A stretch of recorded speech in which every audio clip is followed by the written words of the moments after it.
இங்கே தான் வந்து முதல்வர் அவர்கள் இந்த கர்ஜித்த இடம் நம்ம மீண்டும் சொல்கிறோம். அவர் வந்து இங்கே வந்து நின்று பேசினதுமே வந்து வந்த வந்த உடனே வரவேற்பா இருக்கட்டும், அனைத்து விஷயங்களா இருக்கட்டும், களை கட்டிருச்சு அப்படின்னு தாங்க சொல்லணும். அவர் இங்கேருந்து பேச தொடங்குன பொழுதே ஒவ்வொருத்தரும் வந்து முன்கூட்டியே பேச ஆரம்பிச்சாங்க.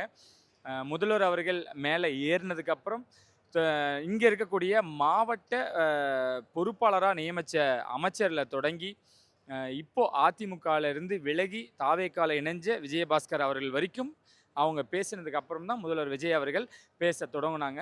ஸோ அவரு பேசத் தொடங்குனதுமே கிட்டத்தட்ட ஒரு 1/2 மணி நேரத்துக்கு மேற்பட்டு அவரு பேசியிருக்காங்க.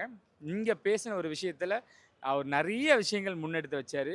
லஞ்சம் யாராவது கேட்டாங்க அப்படின்னா, என் அண்ணன் ஆட்சி நடக்குது, என் மாமா ஆட்சி நடக்குது, எங்க விஜய் அண்ணனோட ஆட்சி நடக்குதுன்னு சொல்லுங்க, லஞ்சம் குடுக்காதீங்க அப்படின்னு சொன்ன விஷயமா இருக்கட்டும்.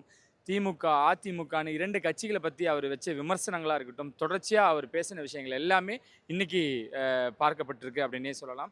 ஸோ அதான் இங்க தான் மக்கள் அனைவருமே அமர்த்தி வைக்கப்பட்டு, அவங்களுக்கு உண்டான பாக்ஸ்ல, அவங்களுக்கு உண்டான இடத்துல ரொம்ப அழகாவே அவங்க வந்து இன்னைக்கு பார்வையிட்டாங்க அப்படின்னே சொல்லலாம்.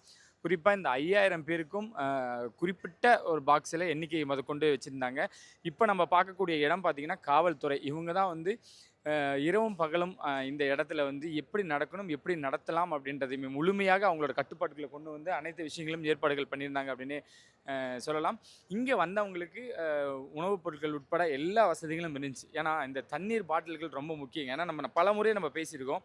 இப்ப நம்ம பேசிட்டு இருக்க இடத்துல பாருங்களேன், நாற்காலிக்கு கீழ இத்தன தண்ணி பாட்டில்கள்ஸ் இருக்கு. ஸோ நம்ம பொதுவாவே எடுத்துப்போமே, இதுவே கரூர்ல இந்த மாரியான விஷயங்கள் அரங்கேறியிருந்ததுன்னா, அந்த துக்க சம்பவம் நிகழ்ந்திருக்காது அப்படின்னே கூட நம்ம எடுத்துக்கலாம்.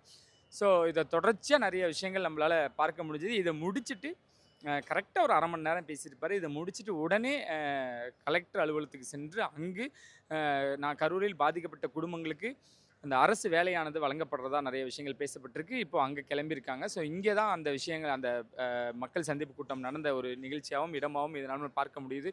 இங்க இருக்கக்கூடிய அனைவருமே சொல்லக்கூடிய விஷயம் என்ன அப்படின்னு பார்த்தீங்கன்னா, கரூர் கூட்டத்தில நாங்களும் பங்கேற்றோம். அங்கே இந்த மாரியான ஒரு பாதுகாப்பு குடுத்திருந்தாங்க அப்படின்னா, அந்த மாரியான எந்த விஷயங்களும் நடந்திருக்காது.